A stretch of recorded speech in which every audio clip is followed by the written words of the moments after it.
Everyone, कैसे हैं आप लोग। तो ये जो वीडियो हम लोगों ने स्टार्ट किया था द पेस फॉर लिविंग, इसको आधा पढ़ाया था। थोड़ा लेट हो गया सेकंड पार्ट आने में, बट कुछ टेक्निकल प्रॉब्लम्स हो गई थी, इस वजह से लेट हो गया। तो आज हम लोग इस चैप्टर को कंप्लीट कर देंगे। हम लोगों ने इस चैप्टर में यहाँ तक पढ़ लिया था, यहाँ तक। हम लोग को आज इसके बाद का पढ़ना है, ठीक है। सबसे पहले जो पिछले क्लास में पढ़ा था उसको रिवाइज कर देते हैं, उसके बाद जो आगे पढ़े थे, जो आगे पढ़ना है वो पढ़ लेंगे, ठीक है। तो ये चैप्टर क्या था, द पेस फॉर लिविंग, जीने की रफ्तार, जिंदगी की रफ्तार, ये था ये चैप्टर में। तो ये चैप्टर आरसी हचिंसन द्वारा लिखा हुआ है, और हम लोगों ने इसमें ये पढ़ा था कि आरसी हचिंसन एक ब्रिटिश नॉवलिस्ट है जिन्होंने कंटेम्प्रेरी सोसाइटीज़ की बहुत ही सेंसिटिव इश्यूज़ के बारे में लिखा है।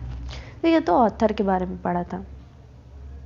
उसके बाद आरसी हचिंसन एक प्ले देखने डबलिन गए थे, जहाँ एक चीफ कैरेक्टर था उस प्ले का, एक एल्डरली कॉर्न मर्चेंट था, स्मॉल आयरिश कंट्री टाउन का था, जिसको दुनिया में जो भी चीज़ें हो रही थी वो बहुत ही ज़्यादा तेज़ रफ्तार से होते हुए दिखाई दे रही थी, ठीक है। उसके लिए 1000 माइल से चलने वाला 1000 माइल प्रति घंटे से चलने वाला एक एरोप्लेन बहुत ही ज़्यादा स्पीड से चलने वाला चीज़ था। तो ये हो गया इसके बारे में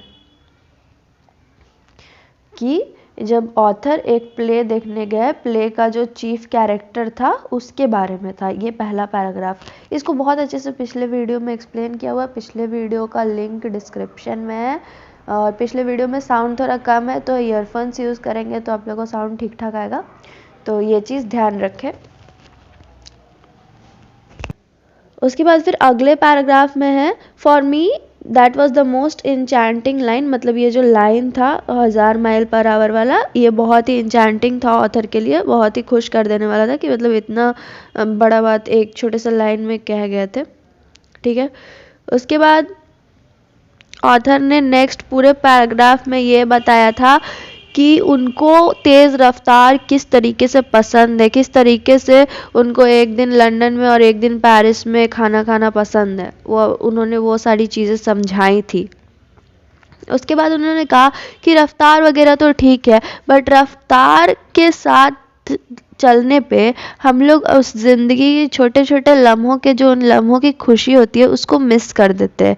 जैसे कि एक कंट्री बस में सॉमरसेट में शाम के वक्त ढलते सूरज को देखना और वहाँ पर ट्रैवल करने की जो खुशी है वो तेज़ रफ्तार वाले एरोप्लेन में ट्रैवल करके कभी नहीं होती है। तो उन खुशी को तो हम लोग मिस कर देते हैं, तो कहीं ना कहीं वो चीज़ें हैं, ठीक है। तो ये दो पैराग्राफ बहुत अच्छे से एक्सप्लेन किया हुआ है आप लोगों को, आप लोग जाके पहले देख सकते हैं और रिवाइज कर सकते हैं। हम लोग आज ये पैराग्राफ पढ़ेंगे और इस चैप्टर को ख़त्म करेंगे। तो हम लोग अब नेक्स्ट पैराग्राफ पढ़ेंगे।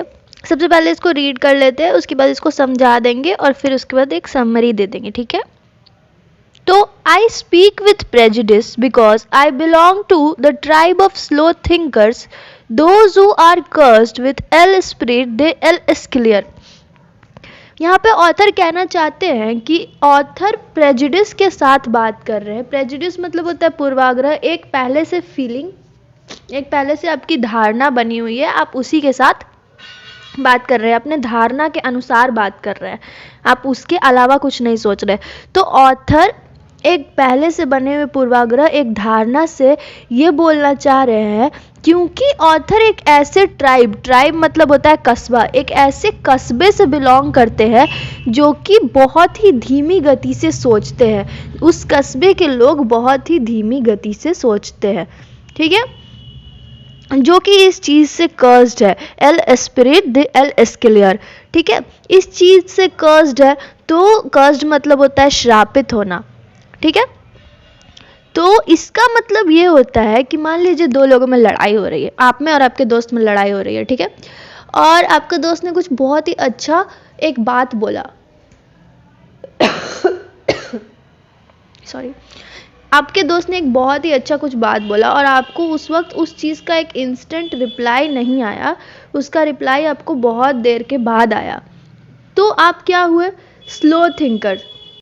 तो आप क्या हुए? एक स्लो थिंकर हुए। स्लो थिंकर किस तरीके से हुए? क्योंकि आपको उस वक्त इंस्टेंटली एक रिप्लाई नहीं आया कि आपको क्या बोलना चाहिए। ठीक है,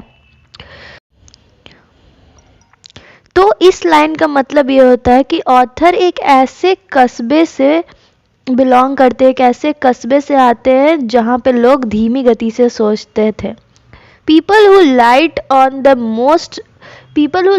most devastating repartee about 4 hours after the party is over। मतलब कि ऐसे लोग जो कि पार्टी खत्म होने के 4 घंटे बाद उस जोक को समझ रहे हैं, वैसे लोगों के कस्बे से ऑथर आते हैं।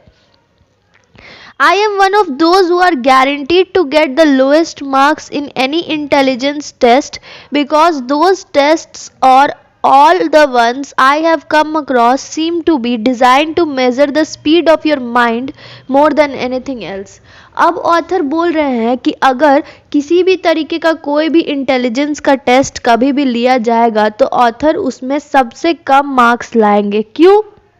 इंटेलिजेंस मतलब होता है बुद्धिमत्ता, इंटेलिजेंस का टेस्ट मतलब बुद्धिमत्ता की परीक्षा। क्यों ऑथर को सबसे कम मार्क्स आएगा? क्योंकि ऑथर बहुत ही धीमी गति से सोचते हैं। भले ही ऑथर को रफ्तार बहुत पसंद है, पिछले वीडियो में आप लोगों को मैंने बताया था कि ऑथर को रफ्तार बहुत पसंद है, तेज चलना बहुत पसंद है, तेज गाड़ी चलाना बहुत पसंद है, बट तब भी ऑथर का दिमाग बहुत ही धीमी गति से चलता है। तो ऑथर बहुत ही धीमी गति से सोचने वाले हैं और इसीलिए किसी भी बुद्धिमत्ता की परीक्षा में उनको सबसे कम नंबर आएगा, क्योंकि कोई भी बुद्धिमत्ता की परीक्षा आपकी बुद्धि से ज़्यादा आपका दिमाग कितना तेजी से चल रहा है इस चीज़ को नापती है।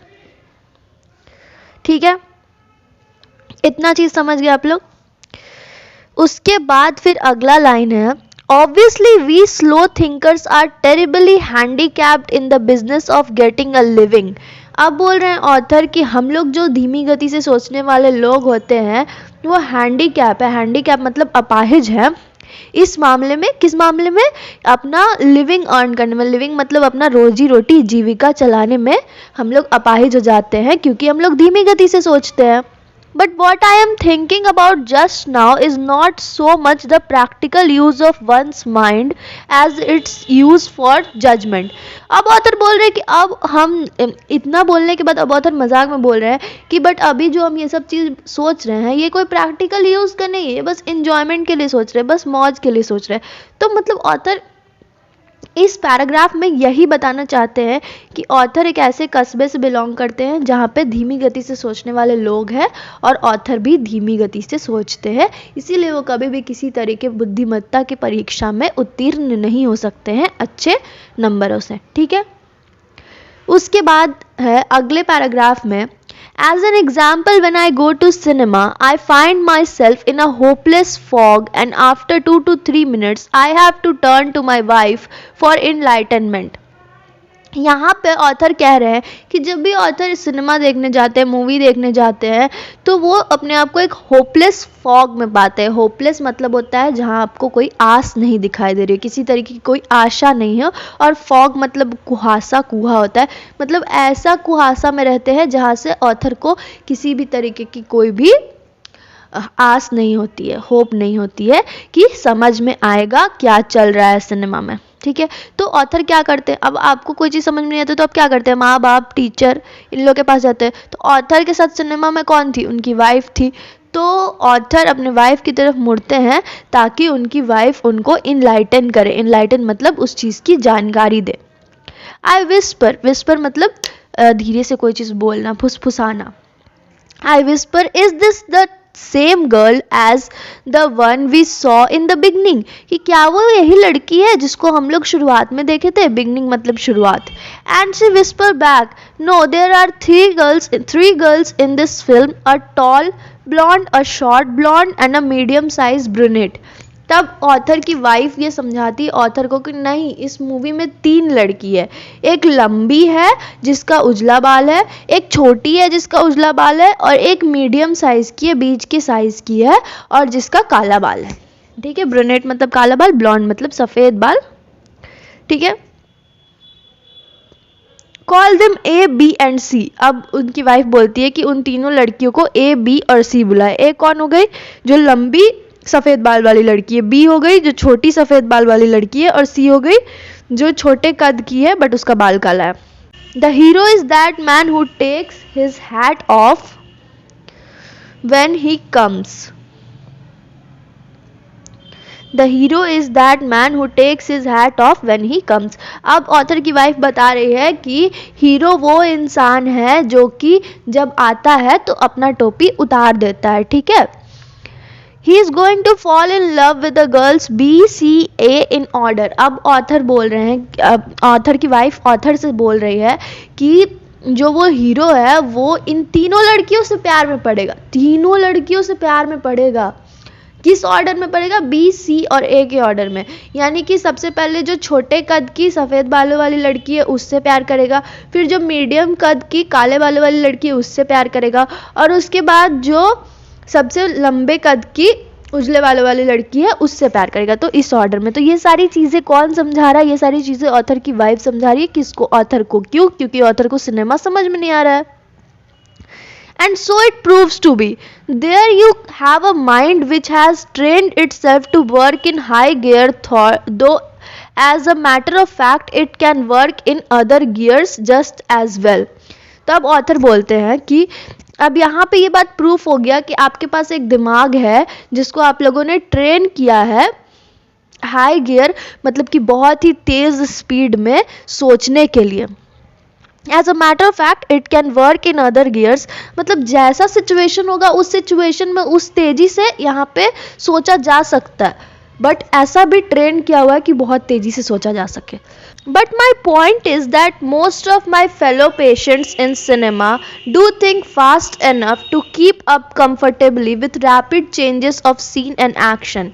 अब ऑथर बोल रहे हैं कि उनके बहुत सारे फेलो पेशेंट्स हैं जो कि सिनेमा को बहुत ही आसानी से समझ जाते हैं, मतलब वो लोग बहुत ही आसानी से सिनेमा को समझ जाते हैं और जिस तरीके से सीन बदल रहा होता है उस तरीके से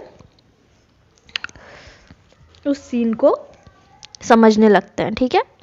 मतलब जितनी तेज़ी से सीन बदल रहा है उतनी ही तेज़ी से लोग उसको समझते भी जा रहे हैं। They think much faster than people did 30 years ago. आजकल के जो लोग होते हैं वो लोग बहुत ही तेज़ी से चीज़ों को सोचते हैं इस मुकाबले जैसे 30 साल पहले लोग सोचते थे।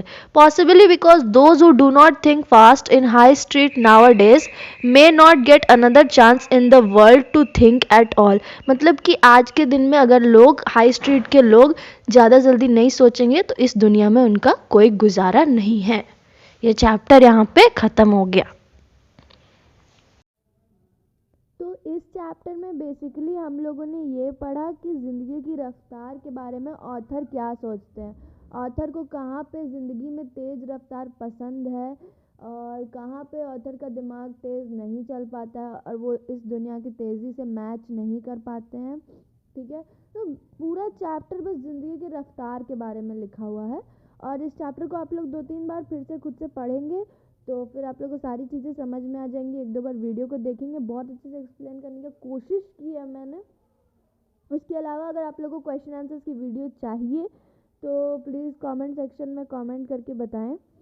उसके अलावा अगर आप लोगों को कोई डाउट हो तो वो भी आप लोग पूछ सकते हैं और अगर वीडियो पसंद आए तो लाइक करके जाना, कोई प्रॉब्लम हो तो कमेंट करके जाना और हाँ, चैनल को सब्सक्राइब करना मत भूलना। Thank you so much. Bye bye. See you in next video.